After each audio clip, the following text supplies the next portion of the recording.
नमस्कार। आज बिजनेस की दुनिया के एक बहुत ही जरूरी शब्द को समझते हैं, वो भी एकदम आसान भाषा में, रेवेन्यू। तो चलिए एक सवाल से शुरुआत करते हैं।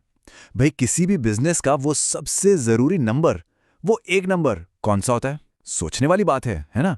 क्योंकि इसी सवाल के जवाब में छिपा है हमारे आज के टॉपिक का पूरा राज। अब देखिए, प्रॉफिट या मुनाफे की बात तो हर कोई करता है, लेकिन प्रॉफिट तक पहुंचने से पहले हमें उस शुरुआती पॉइंट को समझना होगा जहां से सारा खेल शुरू होता है, और वो है रेवेन्यू। तो आखिर ये रेवेन्यू है क्या? बिल्कुल सीधे सादे शब्दों में कहें तो ये वो टोटल पैसा है जो कोई भी बिजनेस अपने सामान या सर्विसेज को बेचकर कमाता है। इसको ना एक बहुत ही सिंपल सा एग्जाम्पल से समझते हैं।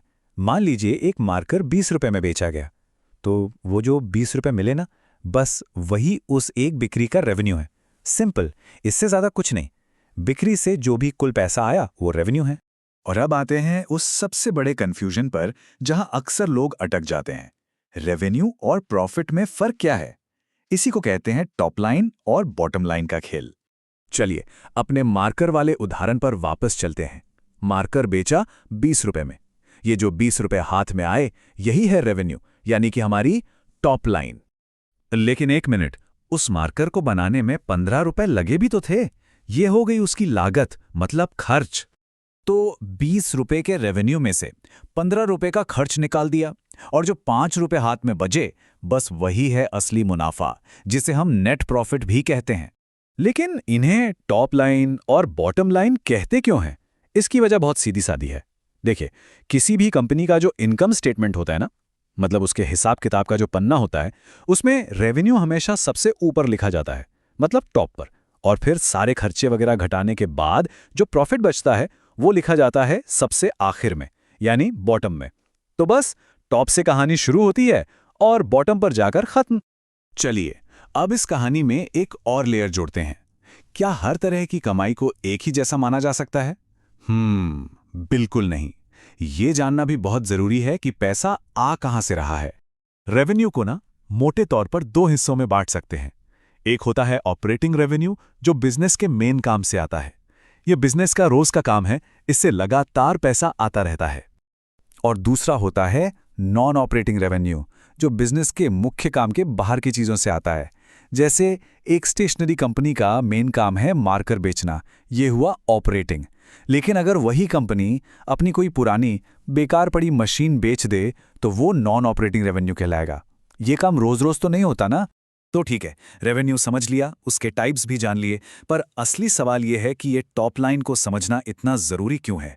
आखिर ये नंबर किसी कंपनी की सेहत के बारे में बताता क्या है? चलिए अब एक दिमागी कसरत करते हैं। जरा सोचिए, क्या ये मुमकिन है कि कोई कंपनी अपनी बिक्री यानी रेवेन्यू बढ़ाए बिना भी अपना प्रॉफिट बढ़ा ले? और इसका जवाब है हाँ, बिल्कुल। कैसे? अपने खर्चों पर लगाम लगाकर।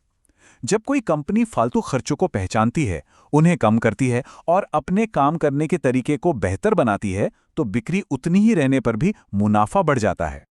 और यही तो वजह है कि जब भी कोई इन्वेस्टर या एक्सपर्ट किसी कंपनी को परखता है, तो वो सिर्फ मुनाफा नहीं देखता, वो टॉप लाइन यानी बिक्री का स्केल और बॉटम लाइन यानी मुनाफे की एफिशिएंसी दोनों को देखता है।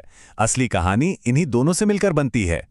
वैसे रेवेन्यू का ये कॉन्सेप्ट सिर्फ प्रॉफिट कमाने वाली कंपनियों तक ही सीमित नहीं है।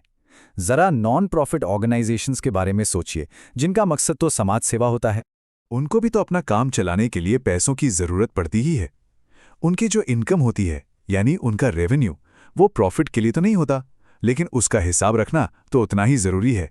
ये पैसा आमतौर पर डोनेशन से, सरकारी ग्रांट्स से, सब्सक्रिप्शन से या फिर मेंबरशिप फीस जैसी चीजों से आता है। तो चलिए इस पूरी बातचीत को एक दिलचस्प सवाल पर खत्म करते हैं। अगर किसी कंपनी की सेहत को समझना हो तो पहले किस पर नजर जानी चाहिए? टॉप लाइन पर, जो दिखाती है कि बिजनेस कितना बड़ा है, या बॉटम लाइन पर, जो बताती है कि बिजनेस कितना कुशल है? सोचिएगा जरूर।